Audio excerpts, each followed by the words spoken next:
এই প্রচণ্ড তাপদাহে তৃষ্ণা নিবারণে বা অসুস্থ রোগীর প্রত্যয় হিসেবে দেশি পানীয় ফল ডাবের বিকল্প নেই।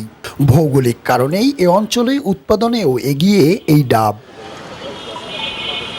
একটু গরমেই কয়েক গুণ বেড়ে যায় এর কদর। তখনই নড়ে চড়ে বসে ডাব ব্যবসার অসাধু সিন্ডিকেট। গাছ থেকে পেরে ভোক্তা পর্যন্ত আনতে কাজ করে 4টি মাধ্যম, আর শুরু হয় দাম বাড়ানোর প্রতিযোগিতা।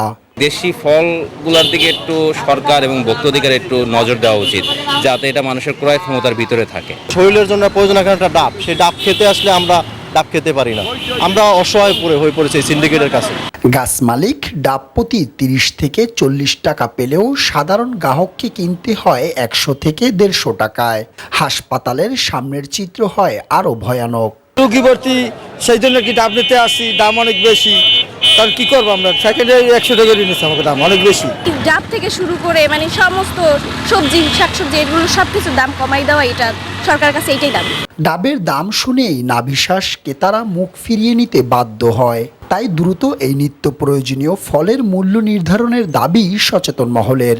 কিছু লাভ হইবে, তারপর তো বিক্রি করবে, তাই বলে যেই টাকা দিচ্ছে তার দ্বিগুণ 3 গুণ দামে বিক্রি করবে, এটা তো হয় না। এই জন্য কিছু একটা ব্যবস্থা করা দরকার। টাওয়ার থাকতে গাছে ফলন খুব, রোজার আগে হইতো না ডাব সব কাটতে গ্রামেরা টাটে ঢাকা বেঁচে দিয়েছে। জানে 2টা লোক খাটে, 2টা লোকের বদলা আসে না, একটা গাড়ি বেড়া আসে না। হ্যাঁ, আমার দ্বারা কয়টা বেচবে, আমি কয়টা বেচবো, আমার তো 10টা লাগবে। ডাব সহ সকল পণ্য যৌক্তিক পর্যায়ে রাখার জন্য নিবিড় পর্যবেক্ষণের আশ্বাস দেন জেলা ম্যাজিস্ট্রেট।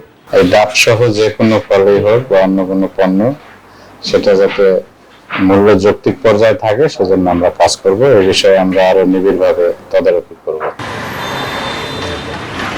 প্রচণ্ড এই তাপদাহে দেশি ফল ডাব তৃষ্ণা নিবারণের কারণ।